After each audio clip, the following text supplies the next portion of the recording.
arrepentido, hermano. No, realmente yo no creo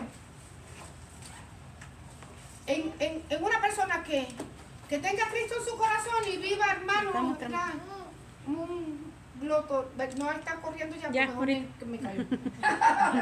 Que vivan una vida amargada, que vivan sin gozo, que vivan, ay, no, me caigo hoy, me levanto mañana, me caigo hoy. Entonces no hubo una conversión. No hubo una convicción y no hubo una conversión. Así dice una canción, yo me caigo, tú me levantas. Sí, tú me caigo y me levanto, pero hay gente que lo agarra de relajo, hermano. Hace todos los días para levantarse todos los días. No, yo entiendo. Como seres humanos. Pero déjenme saludar primero a los hermanos que están aquí porque ya arrancamos, hermano, con ímpetu. Como que me duelen menos las costillas, hermano. Gloria a Dios. Dios bendiga a los hermanos que están conectándose con nosotros, ¿verdad?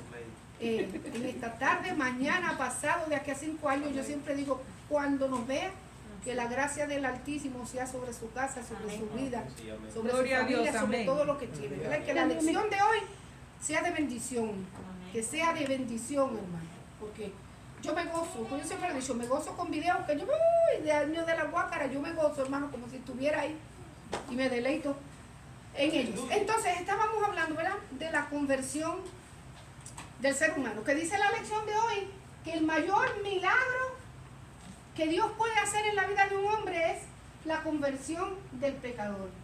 Y estaba yo hablando aquí mientras la hermana ponía las cámaras, que lo que Dios quiere son corazones convertidos de verdad. De todo su corazón, de toda su alma, de toda su mente, de todo su ser.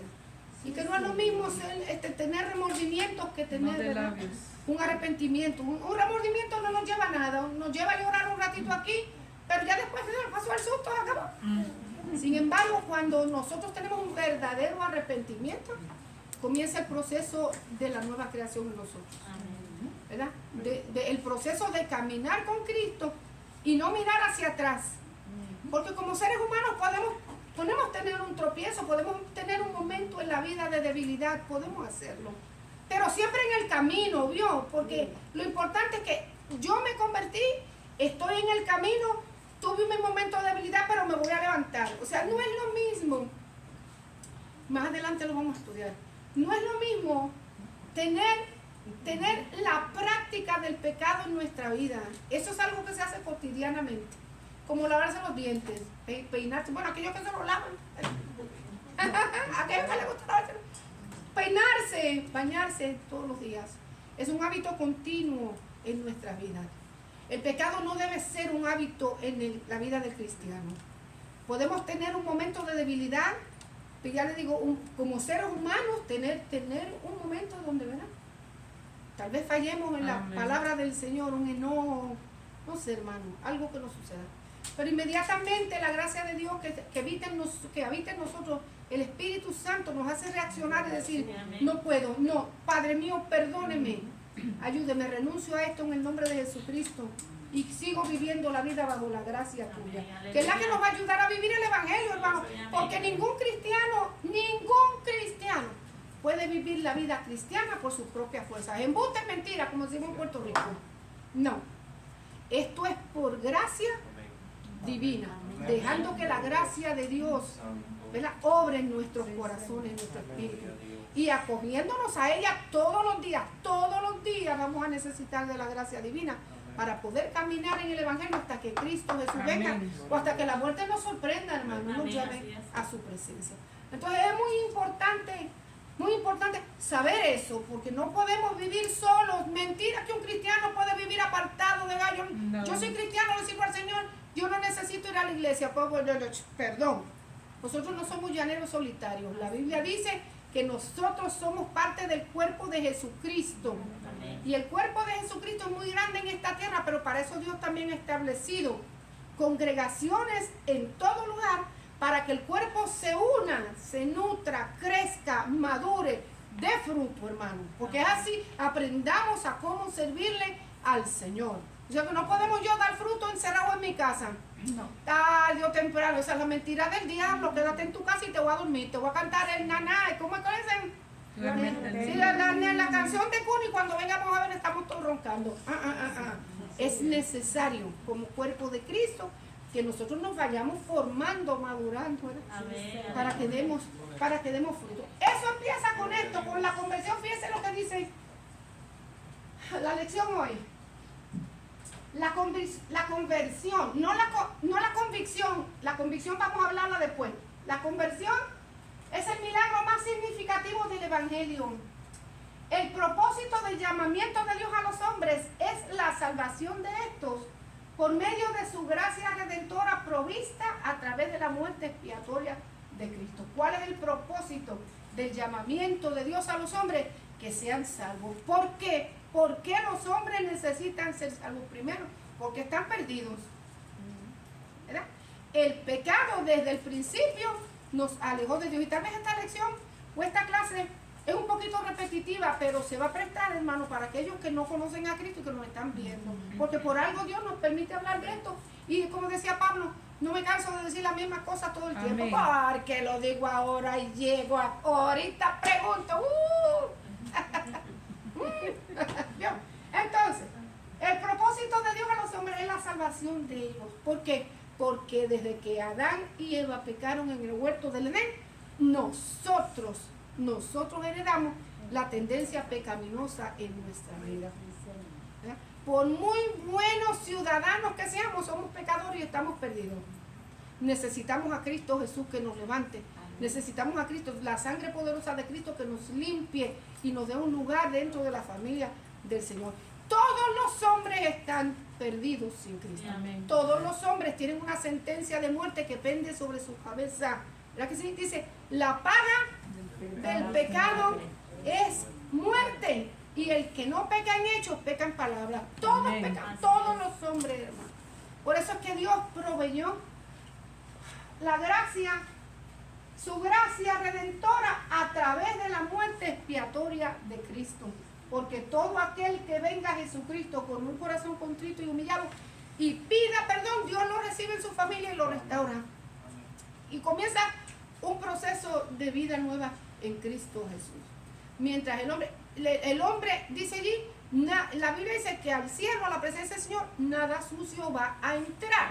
Nada sucio. O sea que tenemos que tener una vida limpia, una vida pura delante del Señor, y solamente la gracia de Dios en nuestra vida es que lo puede hacer. Primeramente viniendo a Cristo y recibiéndolo como nuestro único y exclusivo Salvador. Amén. Vamos a usar la lección de hoy que está en Gálatas 1, 11 a 24, con la vida del apóstol Pablo.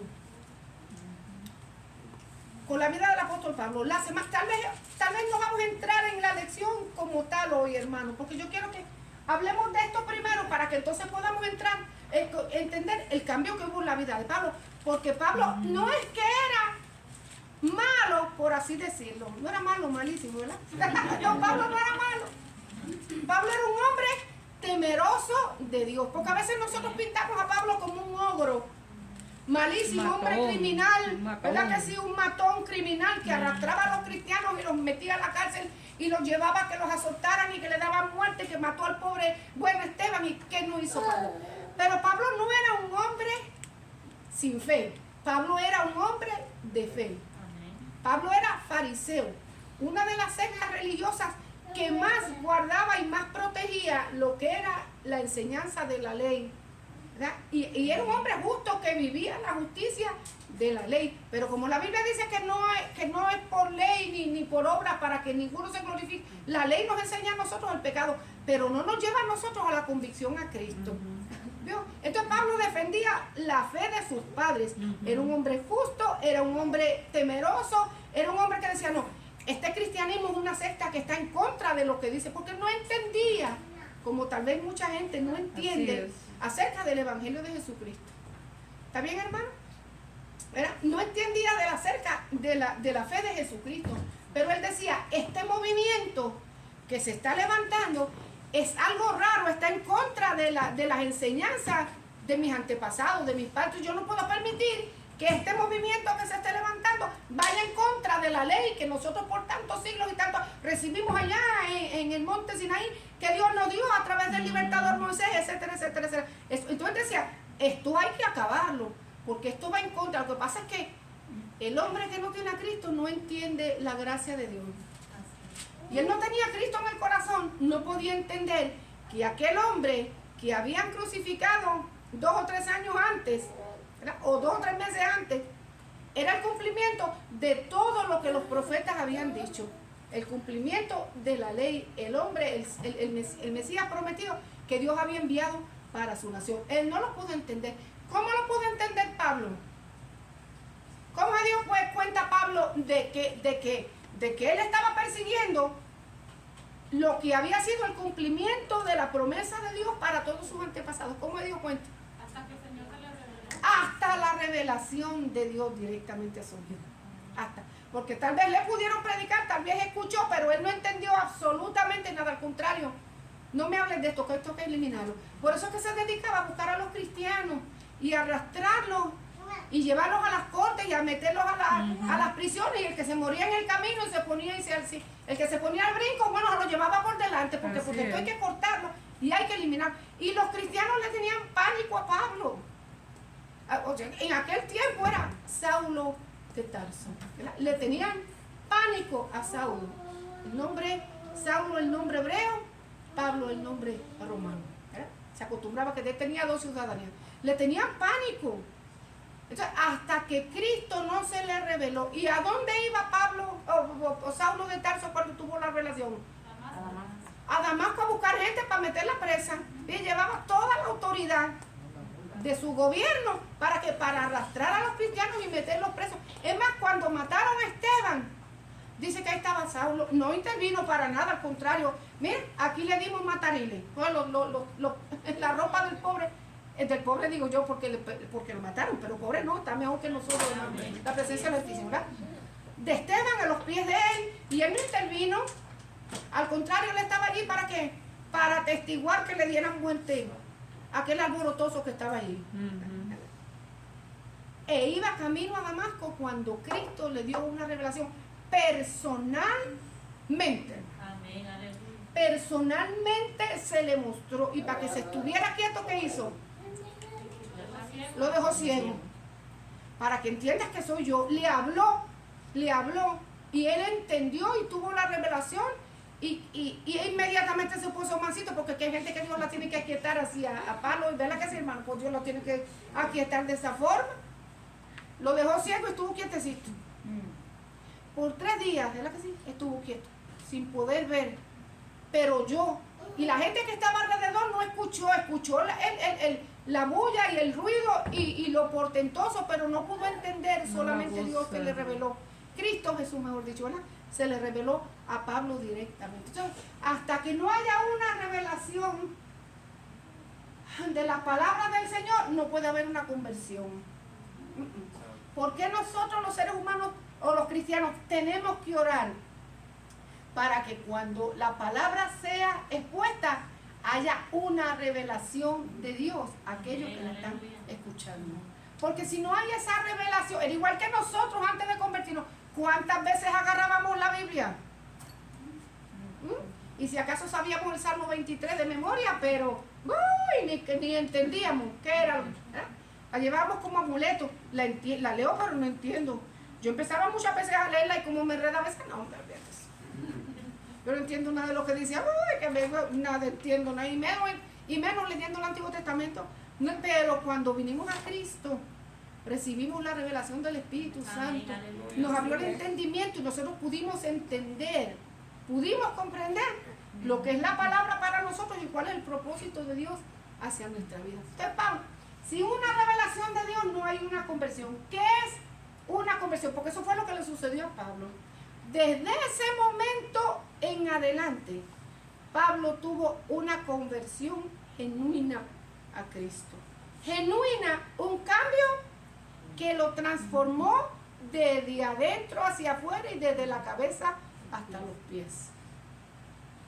Tanto así que el Asia, hasta entonces conocido todo eso, fue lleno del Evangelio de Jesucristo por Pablo, que se convirtió en el máximo misionero de la iglesia primitiva. No que los demás apóstoles no salieran, los demás apóstoles tenían su función. Hubieron apóstoles que desgraciadamente, hermano, tuvieron que morir antes de tiempo. Se murieron, tal vez no cumpliendo, digo yo, el propósito de nuestra vida, el propósito de Dios, sí, porque Dios tiene todas las cosas, ¿verdad?, en un control. Pero hasta nuestros ojos dijimos, tal vez nosotros, ¿por qué no hicieron más? Bueno, porque llegó el martirio y eso fue lo que Dios tenía destinado para ellos. Pero Pablo, Dios lo llevó a predicar todo el Asia y todos esos países orientales, hasta entonces conocidos. Llenó toda esa tierra del Evangelio de Jesucristo.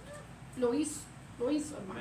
Lo hizo. Hasta el día de hoy seguimos hablando de Pablo. Fíjense, hermano, 21 siglos después seguimos así hablando como los apóstoles también. Y de los nosotros apóstoles. seguimos. Exacto. Y de la vida de los otros apóstoles, porque no fue que los apóstoles se metieron en una cosa y más nunca salieron.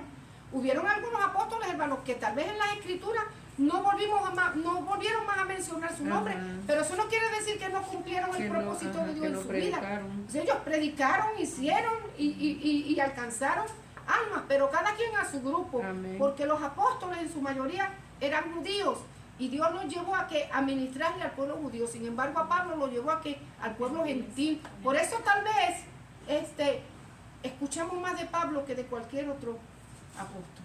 Pero tenemos ahí a Juan, que murió, fue el último de los apóstoles en morir, ¿verdad que sí? Juan murió de viejito, así que tenga esperanza, que todavía viejito allá en Patmos todavía le estaba predicando y ministrando. Dice la conversión. ¿Qué es la conversión? ¿Perdón? Todavía tengo tiempo, yo le ¿Todavía digo. tiene tiempo? Sí, hermano, mientras hay vida hay tiempo de predicar y de hacer la voluntad del Señor. Conversión, ¿qué cosa es la conversión? Es la transformación o cambio de algo o alguien en otra cosa que no era. Eso es una conversión. Transformar esto en algo que no era. Hacer otra cosa nueva de esto, transformarlo. Dice, un cambio significativo en nuestra naturaleza humana, el cual el Señor Jesús lo llamó un nuevo nacimiento. Fíjese que es de tan grande impacto y de tanto significado en la vida del ser humano que Jesús no lo llamó de otra forma. Le dijo que, ¿se acuerdan la conversación que tuvo con Nicodemo?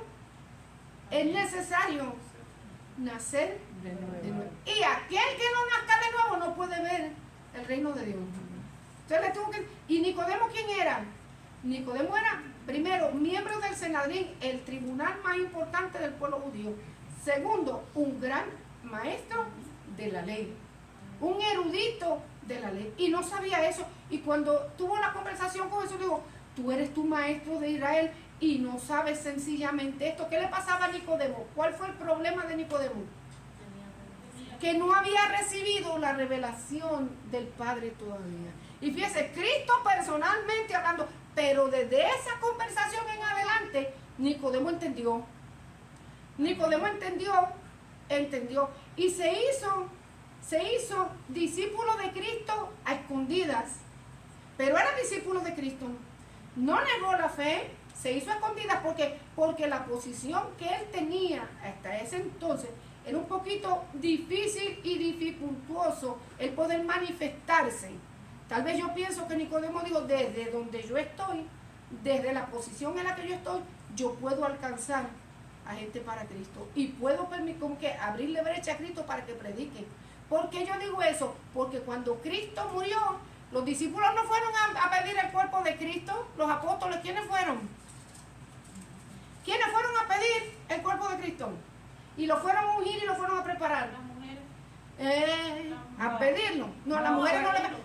Si las mujeres hubieran tenido la oportunidad de ir, ellas iban primero que ellos. Pues nosotros somos atrevidas. Eso. Fue un hombre llamado José José de Arimatea y Nicodemo. También nosotros podemos ver en la escritura que Nicodemo también llegó hasta allí para ungir el cuerpo del Señor. Cuando estaban proponiendo la muerte de Cristo, ¿cómo nuestra nación va a juzgar a alguien si no lo escuchamos? Vamos a escucharnos, poniendo la mano tras bastidores, poniendo la mano, también poniendo su granito de arena, aunque nosotros no leemos mucho de Nicodemo, pero yo estoy segura, hermano, que hizo algo, o sea, se movió, hizo algo. Los discípulos no fueron a pedir el cuerpo, pero ellos estaban ahí, aparecieron y se lo llevaron el cuerpo de Cristo, porque por la posición de Nicodemo no le iban a cortar la cabeza, llévatelo. Eso es lo que yo quiero, llevarme, me lo voy a llevar. Y José de Arimatea también, lo veo como medio incrédulo. Acuérdenme en eso, que voy a buscar ese verso en la Biblia. Espere, para que no me vaya a decir, porque lo miro. ¿Será o no será? A ver. Sí, fue. El Señor Jesús lo llamó nuevo nacimiento. Es el fruto de la fe que se recibe al oír la palabra de Dios, primero. Número 2, al responder positivamente a ella. Y número 3, al ser obediente constantemente a la palabra del Señor. ¿Okay? Entonces, cuando nos convertimos a Cristo, primero ¿qué? Oímos la palabra de Dios, la recibimos, la oímos, respondimos positivamente a ella. Y número 3, somos obedientes constantemente al Señor. Claro que yo les he enseñado a ustedes que cuando la palabra es por ahí, vamos a leer otra vez. Cuando la palabra se pone, nosotros podemos esperar dos cosas de los seres humanos. O que la reciban con fe, con gozo, con alegría, como la perla más hermosa, como aquello más, como la obra, como el milagro digno de alabanza al Señor a nuestra vida.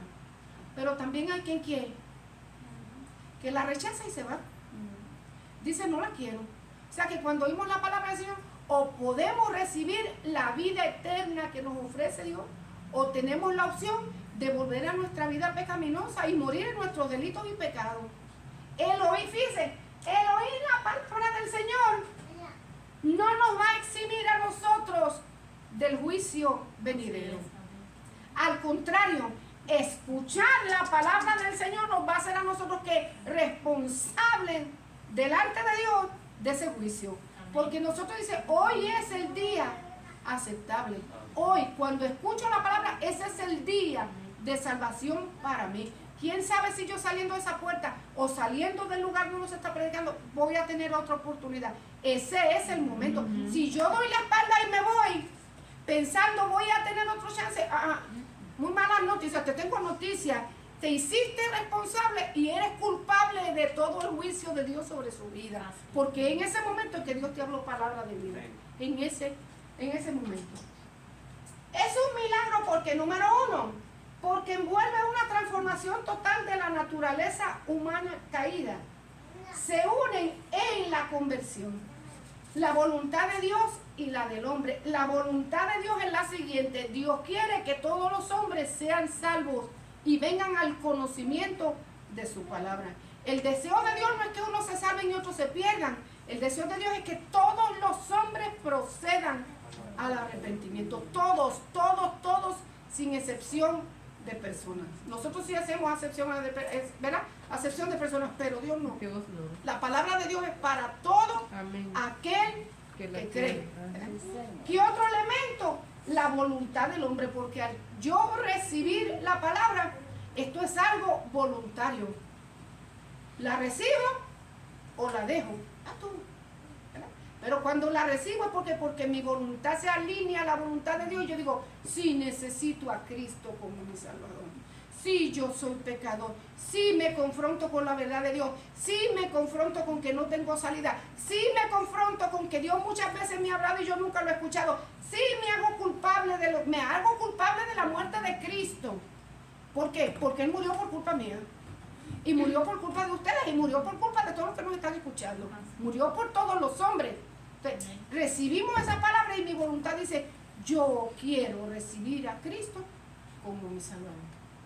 Y eso no procede de nosotros.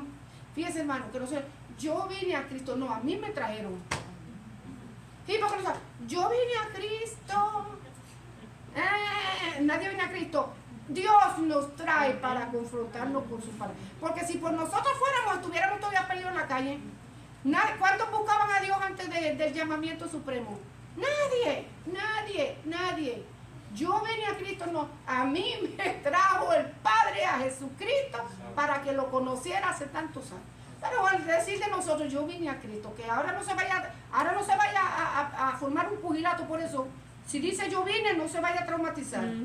Pero queremos que estemos claros, ¿verdad? Que no fue que yo vine, fue que nos trajeron. Amén.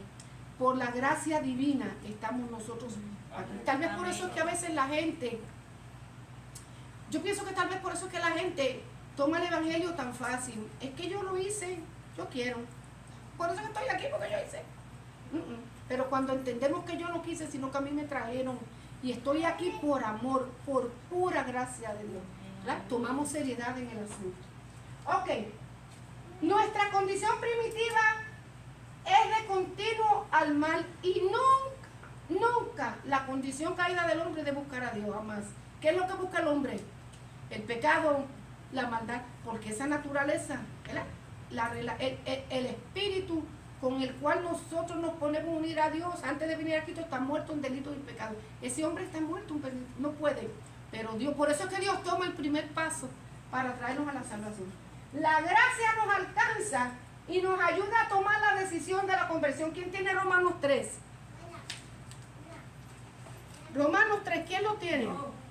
Ajá. No hay así está escrito, no hay un solo justo, ni siquiera uno. Ajá. No hay nadie que entienda, nadie que busque a Dios, todos se han descarriado, a una se han corrompido. No hay nadie que haga lo bueno, no hay una sola. Ni siquiera, uno con la condición de los hombres, no hay ni uno bueno. No hay ni uno bueno, no hay nadie que entienda, no hay quien busque a Dios, no hay nadie bueno, no hay, punto. No importa cuántas obras yo haga, no soy buena ante los ojos de Dios, no hay nada bueno en mí. Ahora, claro, digo yo, suponiendo que la vida sin Cristo, ya cuando nosotros venimos a Cristo somos nueva criatura, somos hijos de Dios viviente, pero antes de venir a Cristo, esa era nuestra condición, no había absolutamente nada bueno en nosotros. Entonces es un milagro porque envuelve, es una transformación que envuelve la voluntad de Dios y la del hombre. Y eso solamente lo hace quien el Espíritu Santo en la vida. Número 2, es un portento, o sea, un hecho milagroso operado por el Espíritu Santo de engendrar en nosotros una nueva criatura, no por iniciación por nuestra, sino por la voluntad de Dios. Esto viene, lo que le estaba explicando, esto viene del Señor. Dios, por medio de su Espíritu Santo, engendra en nosotros una nueva creación. ¿Dónde más nosotros en la Biblia vemos que Dios puso vida en el ser humano? ¿Dónde más? Dios engendró por su voluntad. ¿Dónde más? Usted se acuerda, aparte del nuevo nacimiento, ¿a dónde más? Adán, ajá, ¿dónde más? Dios engendró. ¿Se acuerdan María? María, a la hora de tener a Jesús, ¿qué fue lo que le dijo el ángel? Ella le preguntó, ¿cómo voy a tener un hijo si yo no soy casada ni conozco varón? Y el Señor, ¿qué le dijo? Es el Espíritu Santo que va a venir sobre ti para que el santo ser que se engendra en ti sea llamado, ¿qué? Hijo de Dios. Esa misma operación, para que nosotros tengamos una idea clara, esa misma operación que surgió en la vida de María al concebir a Cristo Jesús, es lo mismo que se opera en nosotros cuando tenemos una nueva criatura. Nosotros no somos engendrados de carne, ni de sangre, ni de voluntad de varón. El cristiano que tiene una relación con Cristo es engendrado por medio de ¿quién? Del Espíritu Santo por voluntad de Dios. ¿Quién tiene estos versos? Juan 1:13. Yo. Diga. Le voy a leer desde el 12 para más o menos. Ajá. Más a todos los que le recibieron, a los que creen en su nombre, le dio potestad de ser hecho hijo de Dios. Ajá. Ahora viene el 13. Los cuales no son engendrados de sangre ni de voluntad de carne, ni de voluntad de varón, sino de Dios. Entonces que no, todos son hechos hijos de Dios. No, la Biblia dice a los que creen en su nombre, los que le reciben, los que creen en su nombre, le dio potestad de ser ¿qué? Hechos hijos de Dios. ¿Qué pasa con esos hijos de Dios? ¿De quién son? No son engendrados de voluntad de sangre, ni de voluntad de carne, ni de voluntad de varón, sino de Dios. O sea, Dios engendra en nosotros la nueva criatura para que sea llamada hija o hijo de Dios, la nueva criatura. Dios lo hace en nosotros, porque nosotros no podemos entrar en el vientre. Ese era el problema de Nicodemo. ¿Cómo es posible que un hombre entre en el vientre y nazca de nuevo? Yo no entiendo eso. Él pensaba en qué, en la manera en que se engendra un hijo, ¿verdad? Por voluntad de varón. Yo no puedo entrar otra vez, ¿y cómo yo voy a provocarte? Y el Señor le contestó, no es así. No, tiene que ser ¿qué? Por voluntad de Dios, ¿verdad que sí? Lo que es nacido de Dios, lo que es engendrado de Dios, es nacido de Dios. Es la voluntad del Señor que opera en nosotros. Por eso es que es un milagro, hermano, porque nadie puede cambiar por fuerza propia. Fíjese que aunque yo sea me voy a poner yo de ejemplo, que aunque yo sea una persona terrible y diga de la noche a la mañana, caramba, ya yo estoy harta de esta vida, déjame cambiar. Yo puedo provocar un cambio, espérame, yo puedo provocar un cambio, pero eso no quiere decir que haya nacido de nuevo. ¿Por qué? Porque la naturaleza pecaminosa siempre me va a arrastrar a ¿qué? Al pecado. ¿Me puedo portar bien? A ver, dígale a cuántos criminales que hay en la calle le han dado una oportunidad de salir libre y no cambian y se vuelven nuevas, ¿cómo es? Y buenos ciudadanos y hacen las cosas bien, pero si no ha tenido un encuentro con Cristo y ha tenido una nueva creación en su vida, no ha cambiado. La naturaleza humana tarde que temprano va a resurgir. Dios, podemos portarnos bien, por así decirlo, pero eso no quiere decir que hemos tenido un nuevo nacimiento. El nuevo nacimiento solamente lo provoca Cristo Jesús en nuestra vida. Juan 3, 5 al 6, ¿quién lo tiene? Yo también. Pues dele entonces, hermana. Respondió Jesús, de cierto te digo que el que no naciere de agua y del Espíritu no puede entrar en el reino de Dios. Ajá. Lo que es nacido de la carne es, lo que es nacido del Espíritu es. Espíritu. Entonces, ¿qué dice el 7 que no lo puse? ¿Pero qué dice el 7?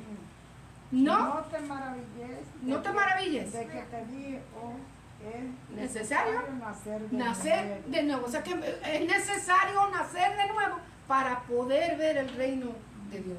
Es necesaria la conversión, tener la revelación de la palabra, convertirnos a Cristo para poder nosotros ver a Dios obrando. ¿Sí? ¿Por qué le estoy explicando? Porque este proceso de Pablo lo vamos a tomar porque Pablo en ese sentido no es que sea malo, sino que no había tenido, como mucha gente tiene una religión, hermano, y defiende su religión a capa y espada. La defiende porque fue lo que aprendieron de sus padres, porque fue la enseñanza que recibieron en la escuela, en un colegio, donde haya sido, en un catecismo, donde haya sido, hermano, la recibieron, pero no han tenido la revelación de la palabra de Dios. Por eso es que ellos no pueden aceptar al cristianismo. No, yo no puedo dejar mi religión, y mi religión es la única. No estamos hablando de una religión, estamos hablando de un encuentro con Cristo que nos haga a nosotros nacer de nuevo para poder entrar en el reino de Dios. Amén. Es más, yo le voy a decir una cosa. Hay gente que en su religión ha tenido un encuentro con Cristo y a veces nosotros los censuramos y los criticamos, pero fíjate, y está ahí todavía, pero fíjate, y no ha salido de... Pero ¿y quién me dice a mí? Pero porque nosotros pensamos que si no está en la iglesia evangélica no es salvo. Déjeme decir una cosa, Martín Lutero era católico, con todo el respeto de las personas católicas que nos están oyendo. Católico, tuvo un encuentro con Cristo, sacó al cristianismo del oscurantismo en que vivía en la Edad Media. ¿Por qué? Porque comenzó a leer la Escritura y dijo, espérate que esto no es por otra cosa. Si aquí dice que el salvo, el justo, por la fe, vive. Esto es cuestión de acercarse a Dios y de recibir a Cristo. Y comenzó a que un movimiento, ¿verdad?, de la reforma. Él no salió de la iglesia católica, allí estuvo, pero rompió con todos aquellos dogmas y aquellas enseñanzas que no lo acercaban a él a tener una vida plena en Cristo Jesús. Gracias a ese varón que se atrevió, nosotros estamos aquí, hermano, porque la Biblia ya estaba encerrada en sótanos y nadie la leía, nadie la escuchaba. Eso fue un tiempo donde el cristianismo ya no se escuchaba, y allí estuvo, ¿verdad? Y sufrió persecuciones y todo, hermano. Entonces, a su tiempo, Dios va a bregar con estas personas, pero las tiene allí ¿para qué? Para alumbrar en medio de las tinieblas. En su momento, Dios las sacará de él, las pondrá en el lugar donde debe ser. Lo importante es que un encuentro con Cristo, porque el encuentro y el nuevo nacimiento nos va a llevar a nosotros ¿a qué? A escudriñar la Escritura, y mientras yo lea, mientras yo aprenda, yo voy a crecer y voy a recibir ¿qué? Un conocimiento que yo no tenía. Dios se va a ocupar de ¿qué? De enseñarme a vivir la vida cristiana como debe ser. Amén. Aquello que me va a bendecir lo va a aclarar, y aquello que no es de bendición lo va a quitar en mi vida, ¿sí? Y me va a ocupar en el lugar donde yo debo. Amén. ¿Quién tiene Primera de Pedro 1:23? Es que quiero terminar esta. Vamos a ver. Primera de Pedro. ¿Quién lo tiene? 1:23. ¿No lo dio a nadie? ¿No lo dio a nadie? Este niño tenía una cita, pero... Ya, ok, bueno, pues vamos a leerlo, ustedes ya lo tienen. Primera de Pedro 1:23. Primera de Pedro 1:23. Mi Biblia no tiene 1:23, hermano. 22. Ah, sí. Dice, siendo renacidos no de simiente corruptible, sino de incorruptible, por la palabra de Dios que vive y permanece para siempre. Hablando, ¿verdad?, de nuevo nacimiento. Hablando de nuevo nacimiento, hemos sido renacidos no de simiente corruptible, sino de incorruptible por la palabra de Dios que hemos recibido. Es un portento porque somos nacidos por la voluntad de Dios. No todos obedecen al Evangelio, porque no de todos es la fe. No todos, hermano. No todo el que escucha la palabra de Dios recibe, activa la fe en su corazón y crece. No. Pues lamentablemente no todos lo reciben, hermano. Por eso que, ¿verdad?, en aquel día habrá mucha gente que lamentablemente irán al juicio eterno, a la perdición eterna, porque no recibieron. Muchos son la los palabra llamados, de Dios. un poco los escogidos. Exacto, pues Dios llama a todos los hombres, Dios llama a todos. Mira, ahorita lo vamos a ver. Dios llama a todos los hombres. Mira que dice aquí, ¿para quiénes es el llamado de la conversión a Cristo? Número 1, todos los hombres por igual. La promesa de salvación y de vida eterna es para todos los hombres. Amén. No solamente para los blancos, no solamente para los morenos, no solamente para los amarillos, no solamente para los de piel roja. El llamamiento de Dios es para todos los hombres por igual. Para todos, hermano. Es que yo soy escogida, la hermana no. El llamamiento de Dios es general. Para todo aquel que lo reciba, para todo aquel que lo escuche, lo crea y lo reciba. Para todos. Pero lamentablemente no todos vienen a Cristo. Y eso nosotros tenemos que saber. No todos vienen a Cristo.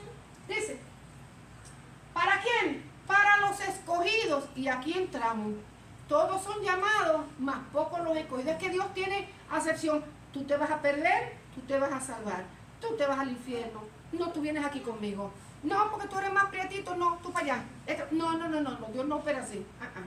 ¿Cuáles son los escogidos? Los escogidos son primero a los que Dios llamó. Dios llamó. ¿Cuáles son los escogidos? Todos tienen la oportunidad, pero no todos conocen. Número 2. Dios en su omnisciencia sabe quién le va a responder y quién no le va a responder. Dios, desde antes de la fundación del mundo yo soy escogida, pero la hermana, bueno, pues allá ella, pero yo sí, soy privilegiada. Yo soy privilegiada porque Dios sabía que yo iba a responder a ese llamado. No porque yo respondí porque quise. ¿Se acuerdan lo que le dije? Que a nosotros nos trajeron, no fue que vinimos. Dios sabía que en el momento del llamado nosotros íbamos a responder en su omnisciencia. Entonces, nos dio cordel, como decía mi mamá, nos dio cordel hasta el momento del llamamiento, porque Él sabía que nos iba a traer. Hay gente que Dios los tiene en la mira, ¿por qué? Porque Él sabe que van a venir al Evangelio, que son trabajosos para venir, son trabajosos. ¿Qué Dios hace con esa gente? La encierra, como digo yo, en ese cuartito de 4 paredes y sin ventana. ¿Qué vas a hacer?